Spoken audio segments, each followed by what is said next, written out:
Vote শান্তিপূর্ণ হতে পারে যদি নির্বাচন কমিশন যে ডঙ্কা বাজাচ্ছেন, যে চিল চিৎকার করছেন, যদি বাস্তবে পরিণত করতে পারেন। কালকে ভোট হবে, আমরা বুঝতে পারবো।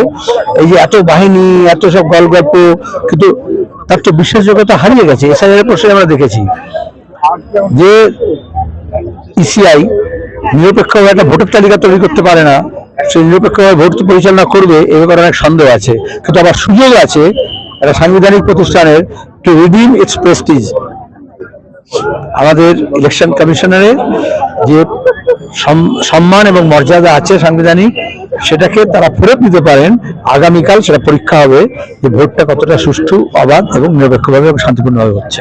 এত বিপুল পরিমাণ কেন্দ্রীয় বাহিনী এবং ভোটার তালিকা যে সংশোধন, সেটা 2024-এর বিধানসভা আচ্ছা, যেখানে যত বিপুল পরিমাণ বাহিনী থাকে তত বেশি অশান্তি হয়। যেখানে বেশি আমেরিকান ফৌজ আছে পৃথিবীর সব জায়গায়, সেখানে বেশি যুদ্ধ প্রবণ। আজকে মণিপুরে কি কম আর ফোর্স আছে? কেন 2.5 বছর ধরে ডবল সরকার সেখানে শান্তি পাওয়া যাচ্ছে না? কাশ্মীরে কি আমাদের পার ক্যাপিটা যা অ্যালটমেন্ট আছে তাতে হচ্ছে সবচেয়ে বেশি সিকিউরিটি ফোর্স গত 40 বছর ধরে জম্মু কাশ্মীরে আছে। সেই উগ্রপন্থাকে মোকাবিলা করা গেছে? এটা একটা রাজনৈতিক লড়াই, নির্বাচনটা কোনো বন্দুক পিস্তলের লড়াই না।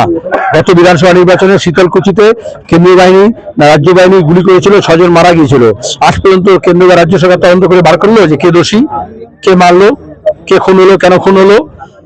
সুতরাং আজকাল এই বিজেপি তৃণমূলের জমানায় পুলিশকে যেমন তেমনি প্যারামিলিটারি ফোর্সকেও রাজনৈতিক উদ্দেশ্যে ব্যবহার করার উদ্দেশ্য থাকতেই পারে। 2024-এর বিধানসভা নির্বাচনে বিজেপি এবং তৃণমূলের বিপক্ষে নির্ভরযোগ্য বিকল্প বামেরাই, বৃহত্তর বাম।